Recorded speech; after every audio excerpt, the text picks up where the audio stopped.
Assalamu alaikum. Welcome on board. Um, am I audible to you? Assalamu alaikum, sir. Dr. Noman here. Yes, we Yes, are sir. hearing you. Yes, actually, just actually. Okay.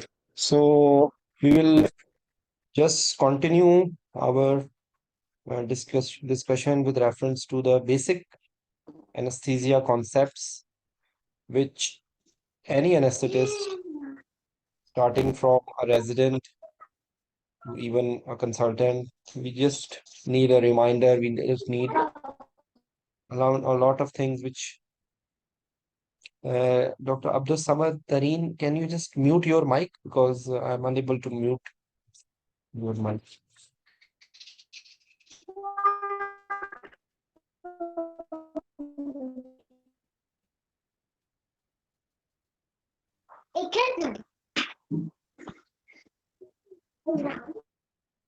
Yes. Okay. Finally, I got it. So actually today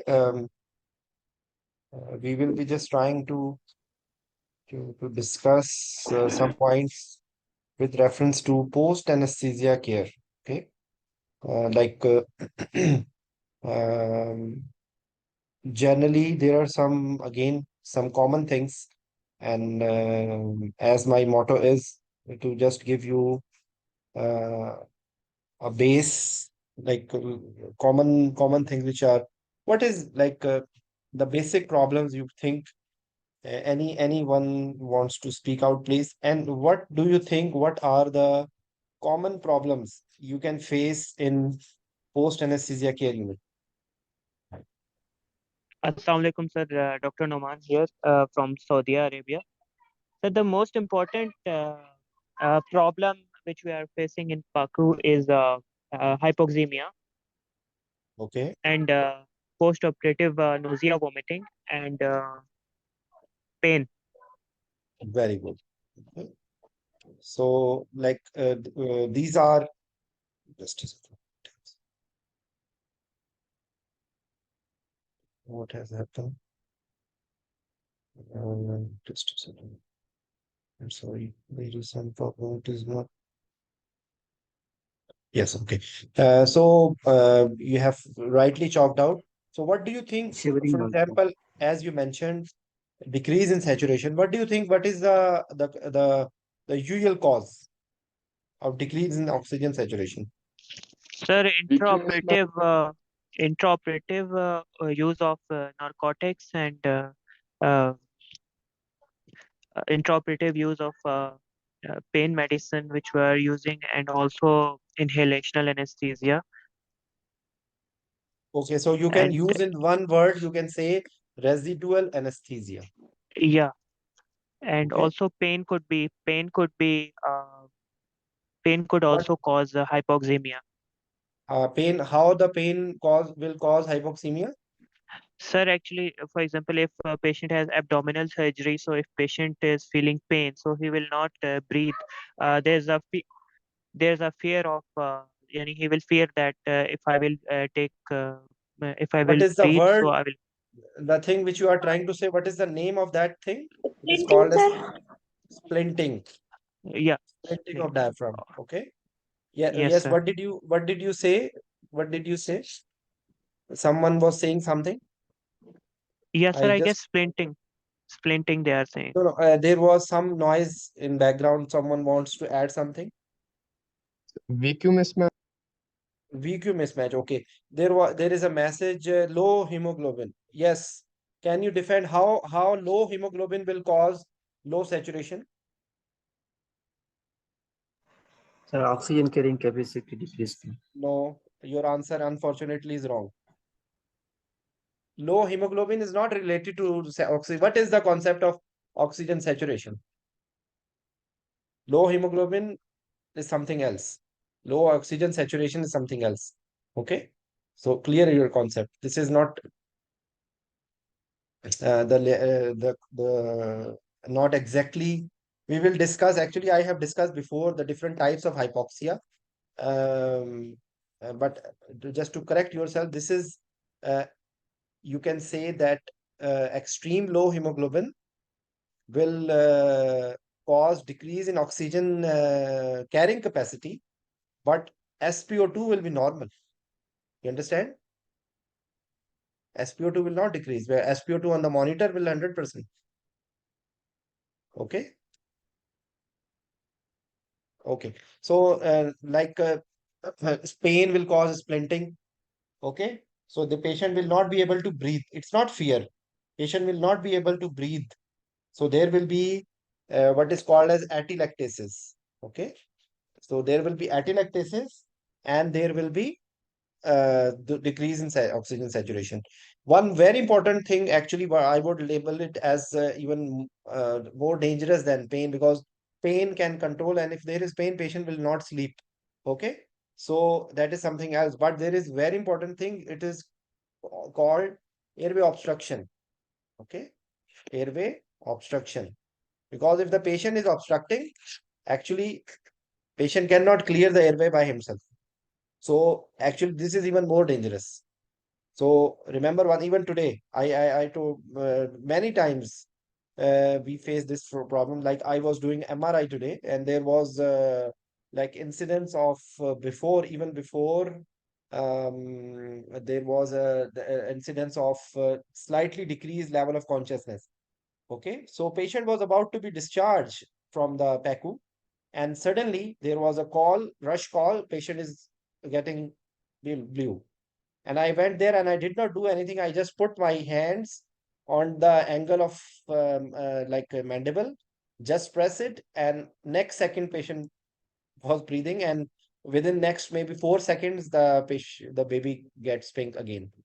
Okay, so airway obstruction. Remember this thing, and that actually even you should, because ideally now we will just go towards the other side of the story, that what should be the PACU standards, and what because if you have the like proper staff trained, actually they will pick the problem. Otherwise, maybe the problem will be delayed.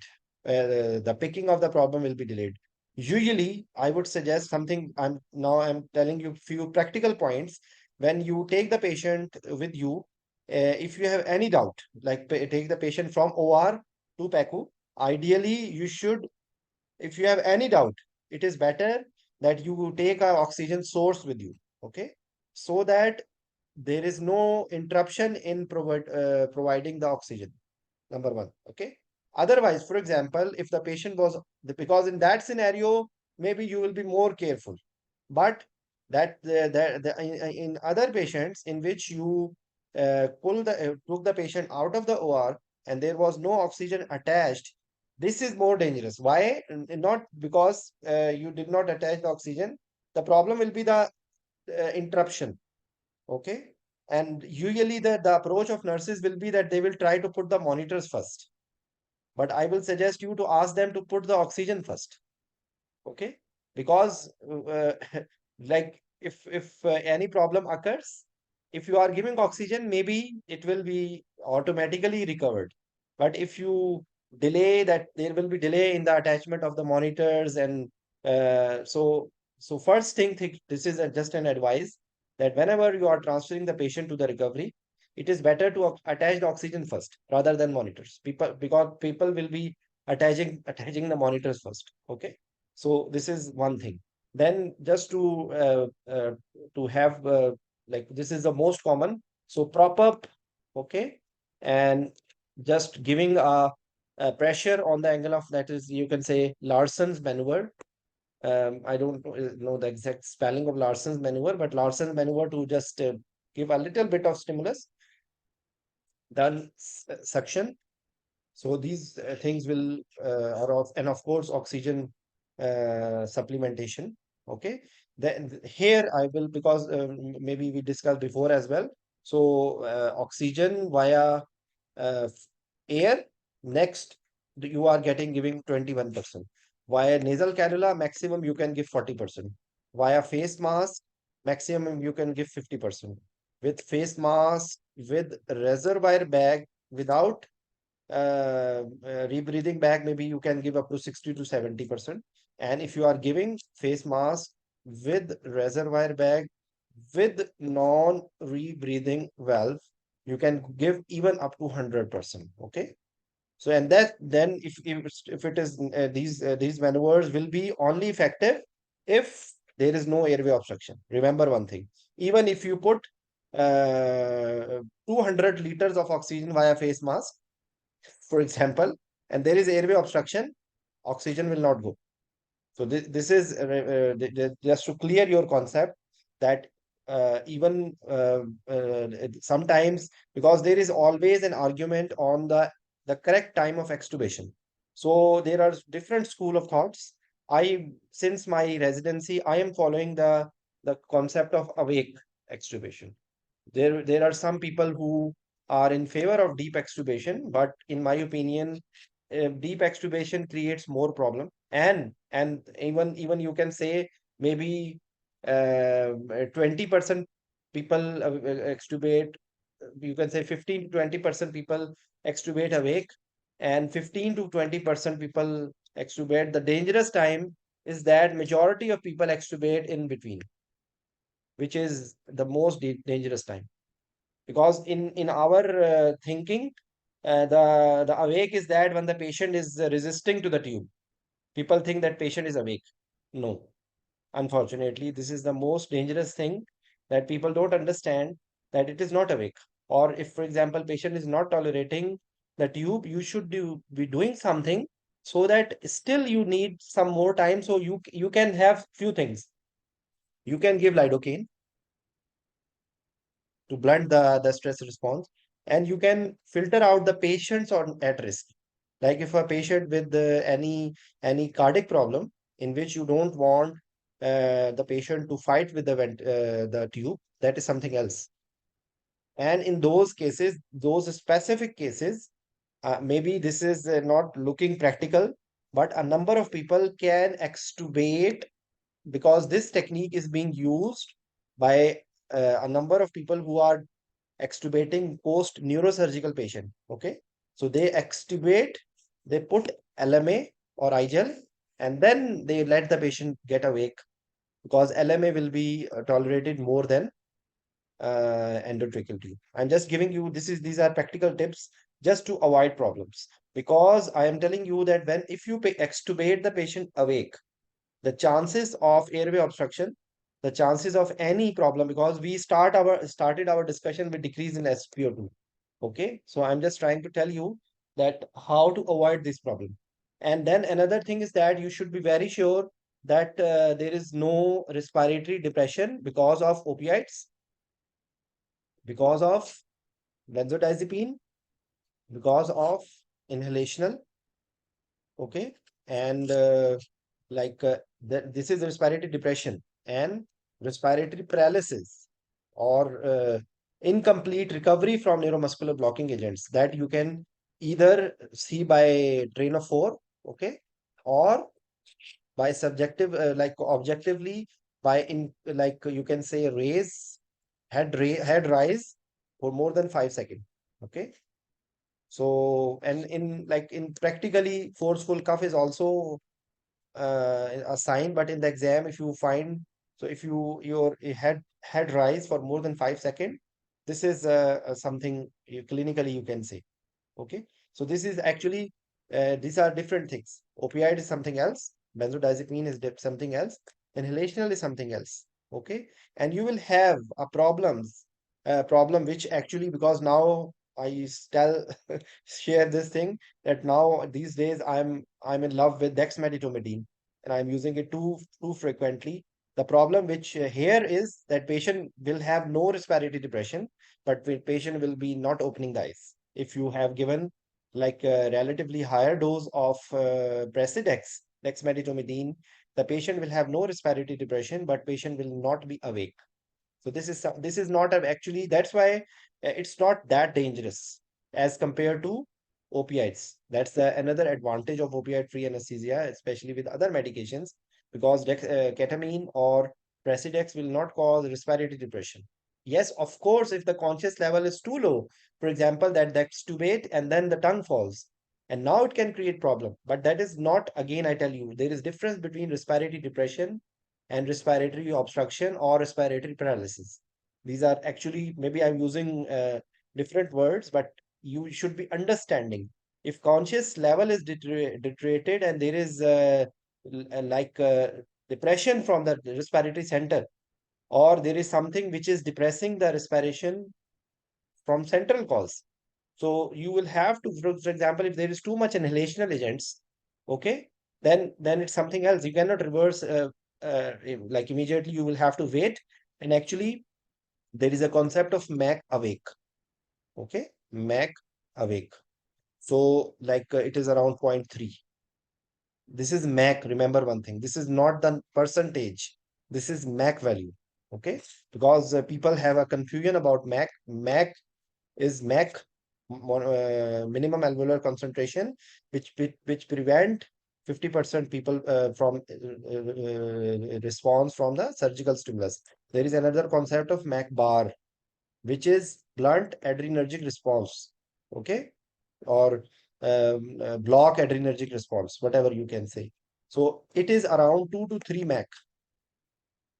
The MAC value should be 2 to 3 MAC to blunt this response. And actually, this is the reason or majority of people, when they are giving anesthesia, they are very happy. Anesthesia is done and they have given medication. But as soon as they give the NCN, suddenly there is tachycardia and the blood pressure is rise. Okay.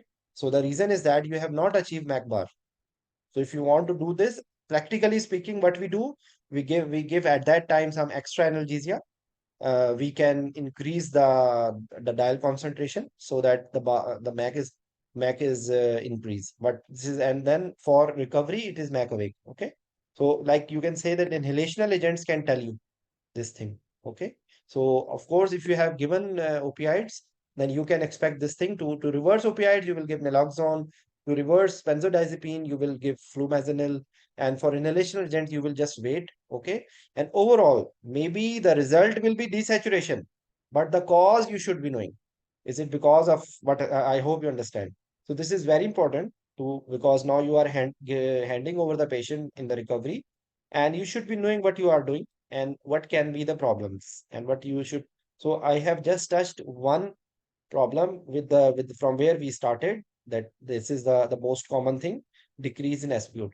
Okay, so decrease in SpO2 we tried, and then of course pain will be one of the factor. Okay, Excuse me, sir. yes. Sir, just one question. Between these two causes of hypoxemia, one being hypoventilation and the other being VQ mismatch because of atelectasis, which one Mhm. is the more common cause of hypoxemia? Like you are saying again, I maybe because you are a little, I want you to be a little more loud. You said Sorry, sir. hypoventilation and Yes, sir. Hypoventilation and atelectasis or VQ mismatch. Between these two, which one is the more common cause of hypoxemia?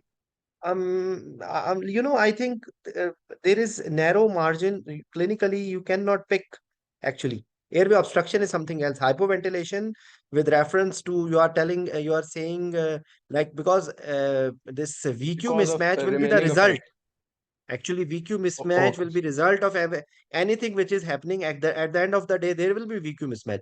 Even if there is obstruction, there will be VQ mismatch. Okay. So okay, sir. if you are telling atelectasis, this is one of the major cause.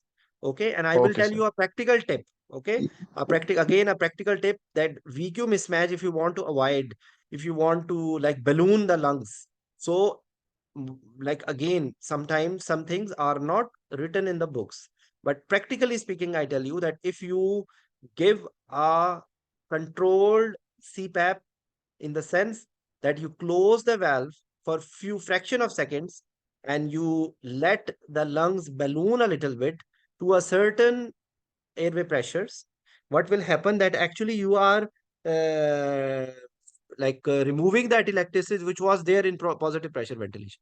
So you will remove one of the cause. Okay, and now actually I am Okay. doing this practical again. I am telling you that this is, and again, thing of experience. Don't try blindly, but I'm just telling you that to avoid this thing, if you give a number of CPAP, like you close the valve, let the patient have a little higher airway pressure for fraction of second, it will recruit the lungs. Okay, but exceptions will be, don't try it in a elderly patient. Don't try it in a patient with COPD, because maybe you will invite the surgeons for the pneumothorax. Because if you do it in Mm. any other patient, there may be development of pneumothorax. But practically, it Yeah, is a very good right. technique, and actually, I am doing it in another way now. That just before extubation, people actually, you will see a number of people giving a breath and then extubate. Unfortunately, the problem is that it is very difficult to time the breath. But you will see now, just try to recall a number of senior anesthetists, they what they used to do, that just before extubation, they give a breath and remove the tube. I have done a little modification in this thing, that within, you can say, within few seconds before I extubate the patient, what I do, again, I am telling you, under control, like close observation. I just close the valve, and as soon as, and then I asked my assistant to like detach the tapes and whatever which is from which we have fixed the tube. And then I close it and I ask to deflate, and the moment I deflate, I remove the tube. So what happens, that I intentionally create, you can say, ballooning the lungs. Okay, and when I remove the tube, automatically patient will cough. I repeat, I just balloon the lungs just before extubation, with the tapes are removed, and at that time the endotracheal tube cuff will be deflated. Okay, and the tube will come out. So what happened? Because you are ballooning the lungs, so automatically the next step will be that the expiration will occur. Okay, and in that case, patient will expire with a little bit of force. And in my experience now, what now I'm just trying in selected patients, and actually I'm not, a number of time I'm not doing suction after that. Yeah, 2 days ago, I did the same thing, and I warned the nurse, because I was on the head side. I asked the nurse to just wait, patient will cough out, and actually, patient coughed a lot of sputum automatically. Okay, so again, this is, you will, maybe you will not find this thing happening in every patient, but actually, I hope you understand that this will remove the cause of atelectasis. Sorry, one of the cause of hypoxia. And try to what is awake? Awake in the sense that if you are giving any stimulus, patient is trying to move the hand towards that stimulus. Number one. Number two, you are asking, calling the patient by name, and patient is responding by opening the eyes even. Maybe this is also, you can say, a sort of awake. Okay, but sometime you will see the patient hands are moving. Okay, you can say meaningless movement, and patient is just moving the head and doing a gag reflex. Unfortunately, this is not the definition of awake. Okay, so just try not to extubate. You can give something at that time. Lidocaine is one of them.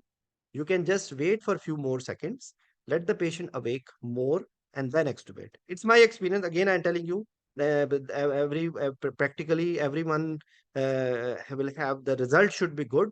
But I have, in my experience, majority people I have seen, they remove the tube a little early. Okay, so like I don't feel safe. Again, some people extubate a little early. They are afraid that it is irritating the patient, but actually, like if you want to avoid, this is what you can do. Okay, so again, these are practical things. Practically, you will only say awake, the word awake. Okay, and you will say that you will extubate deep if you don't have any problem with the ventilation. Number one, you don't have any problem with the aspiration, then you can remove the tube a little deep. Okay, so but deep extubation is actually, practically, it's a very dangerous thing. I don't think so, especially for, I will suggest the my female colleagues who have small hands, don't try to do this, because you can invite problem, because unfortunately, even if they are very good, they will have problem in holding the mask. Okay, so again, this can create problem. So I'm telling you, this is a very practical thing. Try to make your habit. Try to extubate a little awake. And lidocaine is a wonderful medication. Unfortunately, it's not everyone is using in a way it should they should use it after giving lidocaine. Remember one thing: sometimes you will see the patient becomes deep because lidocaine release the stress, and actually sometimes patient can even the conscious level can be a little down. So remember this thing in your mind. So you have to use everything with caution and everything with a sense. Okay. So sorry I took more time in this clarifying this point. Maybe we'll have to have another session, but with reference to Paku. Maybe I will. I don't think so. I will be able to finish all what I wanted to discuss in one session. Okay, but practically, if we just think about pain, so maybe we will discuss the standards in our next discussion, and we will discuss these points that how to control the pain. And first of all, you have to be very clear that the same concept which we discussed when we discuss about pain, that you should preempt and you should give the medication. Similarly, if you expect that there will be pain, okay, it is better to give appropriate analgesia before you extubate. Okay, it is better to give appropriate analgesia before you extubate, because what happens, you extubate, now the patient is crying, and then you are trying to give something. Unfortunately, maybe you will invite some problem. Okay, so different people have different techniques. They use different techniques to do it. Local infiltration is one of them. Some people, for example, if it is a prolonged surgery, like people like me, I give paracetamol at the start, and if the surgery goes beyond 4 hours, okay, I give another dose of paracetamol, because ideally it should be given up to 6 hours, but actually the more problem is 24 hours dose. So if you have given 2 doses of paracetamol, just mention in the notes clearly, and mention and hand over to the nurse and of course the ward, that you have given 2 doses, so they will adjust their 24-hour doses exactly accordingly. But actually this is a very important thing. This is a very, like, you can say, good technique, because if you are giving opioids a lot, you can have a vicious cycle of problem. Okay, and then PCA is a good technique. Okay, because the concept of PCA is that if the patient is conscious level is deteriorating, he will not take the medication. So it is, you can say, it's sort of feedback mechanism. Okay, this is one thing. And along with paracetamol, you can give NSAID. Okay, don't give ketamine at the end of the procedure, because this can cause, like, patient can have delirium at that time. Okay, but during the procedure and before the procedure, because I in my regime which I use, I give a very small dose of ketamine. I am almost there, because very low dose of ketamine has no contraindication according to my concept. Okay, there will be a lot of people who will disagree to my point, but actually it is depending on the dose. Because I give you an example. You will all of you will listen that ketamine increase pulmonary vascular resistance. I worked 2 years in a cardiac setup in which there used to be even less than 1 kg baby, okay, and with complex congenital heart diseases. And can you believe this? I am say thanks that I was not a consultant at that time, or I had not passed my exam. But I will tell you something. The majority, like, you can say that there is no other medication which is safer than ketamine to anesthetize the patient. So actually, they are using ketamine to induce almost majority of the patient. They are being into. Of course, they are using a very small dose of midazolam and fentanyl, but actually, in place of propofol, actually ketamine in that those patients, actually it is more safe to give ketamine rather than any other medication. Okay, so this is a few points with reference to pain. Of course, you will assess the pain status. All a number of in practically a number of times. Actually, it's not the real pain, and actually it is the delirium. Okay, and because nurses want the patient to be calm, they are asking for to calm the patient. So sometimes reassurance, talking to the patient, okay, and first of all, you just have to evaluate what is it, because a number of time it is delirium, it is not pain. So you just have to evaluate when, and the patient at risk will be, for example, We will actually, unfortunately, I was thinking that I will be able to discuss these things in one go, but unfortunately, I'm sorry, I will not be able to do it. I will discuss in one or more, two more sessions about these post-operative problems. But patient at risk will be, for example, ENT surgery, especially the no nasal surgery, in which the nose is blocked now. So, in my experience, I have seen the worst delirium either in, of course, old age, but in my experience, these patients are the most challenging ones. Because if you are not able to, because now don't have much margin, even it is difficult sometimes to put a mask. If they clench, you cannot do anything. If you give too much anesthesia, or sorry, too much opioids at that time, again, it can cause respiratory depression. It can cause respiratory obstruction. Okay. So these patients are very challenged. Okay. So, like, we touch one of the component of that SpO2 and obstruction. So for obstruction, few more points. You can use oral airway. You can use nasal airway. Few points about, I will just take a few minutes for this thing because it's a habit for majority of patients, for majority of doctors to place airway. Even during the surgery, they keep the airway inside, and especially before extubation they put the airway inside. Who does this practice? I just want to discuss something with you. Who plays and airway, oral airway before extubation?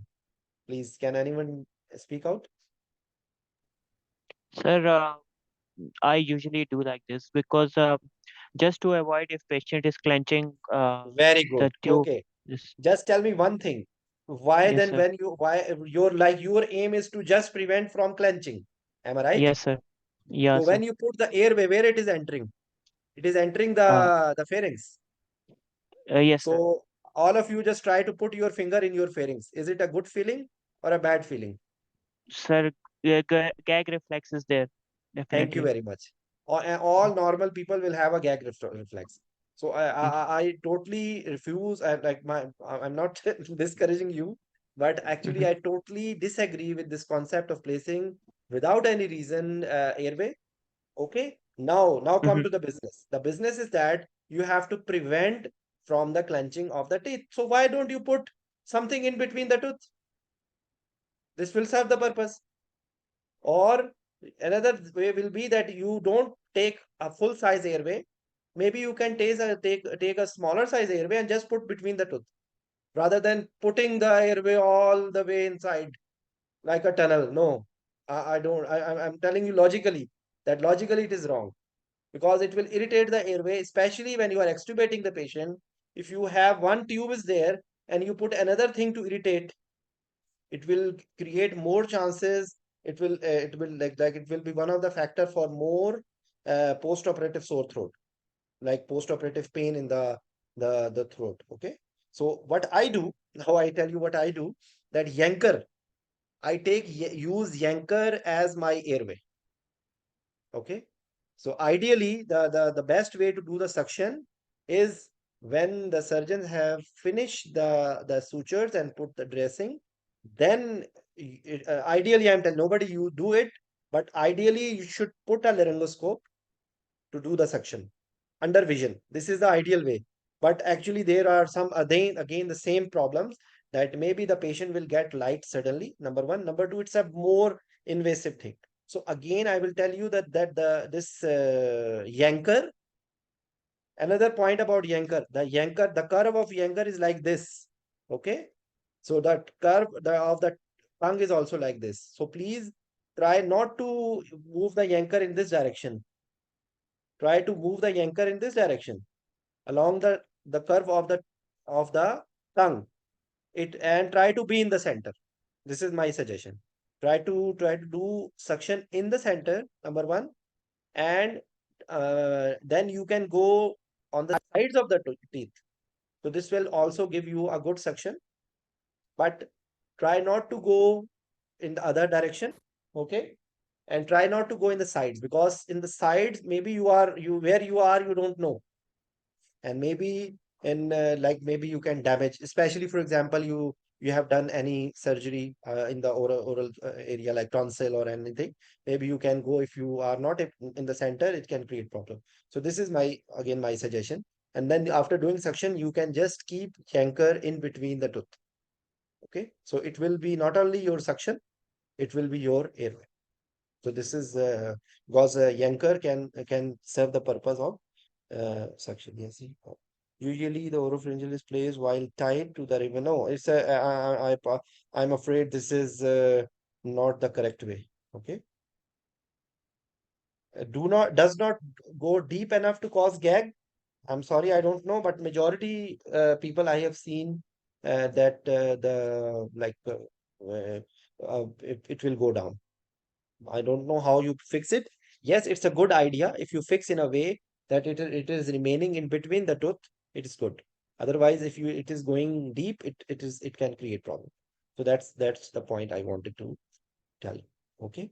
So I think I will just stop here, and we will continue the post-operative care, because I suppose this is very important topic. Okay, and a number of things which I have discussed with you, it is more useful for the junior residents, and these are practical tips actually. uh, so inshallah we will continue our discussion tomorrow with some more aspects of the post-operative care unit. Actually, I just downloaded this one of the guidelines, but I think it needs more time. So we will, inshallah, we will try to discuss few of the post-operative complications, and we will just try to have the standard of care in the monitoring in the PACU. So, and after that, we will continue our discussion with reference to day surgery as well. Okay. So thank you very much. Use iGel after deep extubation. Yes, iGel or LMA. These are both are one and the same thing. Okay. I need your feedback. Please, if you have any confusion, any question, please don't hesitate to message me. You all are welcome 24/7. Number one. Number two, my request is that if you like it, because I'm not doing it for any financial interest. So I don't, even if one person is there, I will continue it. But if my message is good enough for you people and you think more people should listen, please invite others. Okay, because some people don't have time. That's why I try not to exceed 30 minutes, just to keep people's attended, like interested. Okay, and again, I tell you something, the best way to learn is to teach. I think in last 2 years, since I started teaching properly like this, believe me, the most beneficial person is myself. So I will suggest you the same thing. Whatever you learn, try to teach. You will not forget. Okay. So this is my message. And thank you very much. Inshallah, we will meet tomorrow, same time. Bye bye. Assalamu alaikum.